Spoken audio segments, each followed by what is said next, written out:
Aujourd'hui, on se déplace pour vous faire découvrir un objet actuellement en dépôt au Morbihan Aéromusée à l'aérodrome de Vannes-Meucon.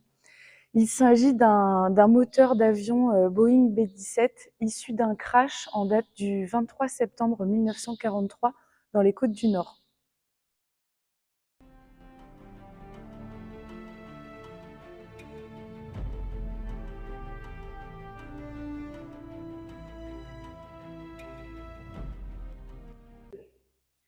Avion mythique de la Seconde Guerre mondiale, le B-17 est l'avion qui a largué le plus gros tonnage de bombes durant le conflit.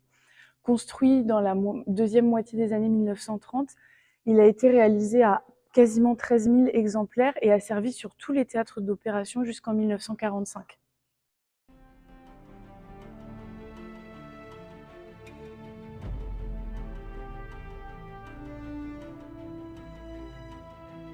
Son impressionnant armement défensif justifiait l'utilisation du terme « Flying Fortress », forteresse volante.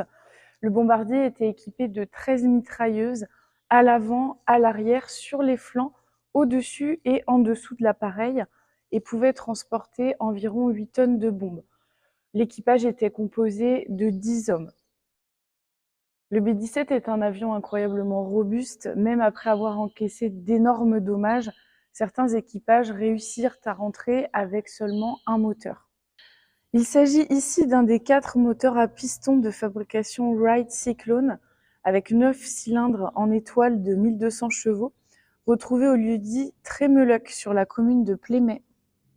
En juin 1943, le 384e Bomb Group intégré à l'US Air Force s'installe sur la base de Crafton Underwood en Angleterre.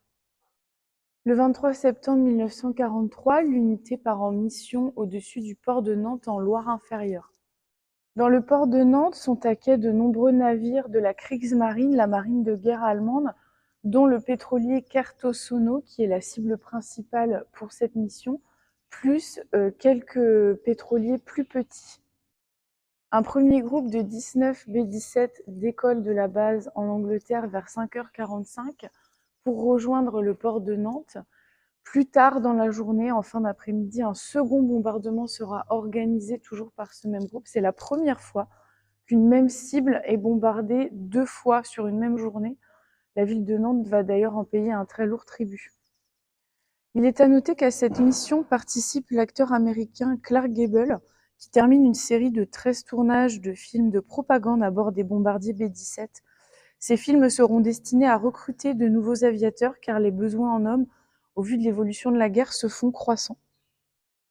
Au retour de mission, le B-17 Jolly Roger, positionné à l'arrière-gauche de sa formation de 6 appareils, va être touché par un groupe de chasseurs ennemis en provenance de l'aérodrome de Vannes-Meucon. Lourdement touché, l'appareil perd 3 de ses moteurs avant que le pilote, le lieutenant Philip Ington, donne l'ordre d'évacuer l'appareil. Après une longue descente en parachute sous les tirs ennemis, l'équipage atterrit entre les communes de Plouguenast et Plémet dans le 22.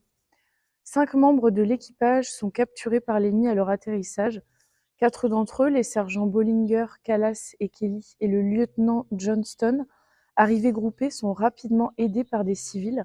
Ils sont soignés et cachés dans les fermes du secteur. Le second lieutenant Johnston, touché par les tirs ennemis au moment de sa descente en parachute et souffrant de ses blessures, demandera à être remis aux Allemands afin d'être soigné. Le lieutenant Philip Ington, pilote du B-17, sera lui aussi récupéré et aidé par des fermiers. Malgré l'aide apportée par la résistance, il sera fait prisonnier le 16 novembre 1943 à la frontière espagnole. Après une longue errance de 4 mois en Bretagne, et après avoir transité par Rennes, Plumelec, Vannes, puis Quimper, les sergents Bollinger, Kelly et Callas seront exfiltrés par le port de Douarnenez sur un bateau de pêche et rejoindront l'Angleterre le 22 janvier 1944.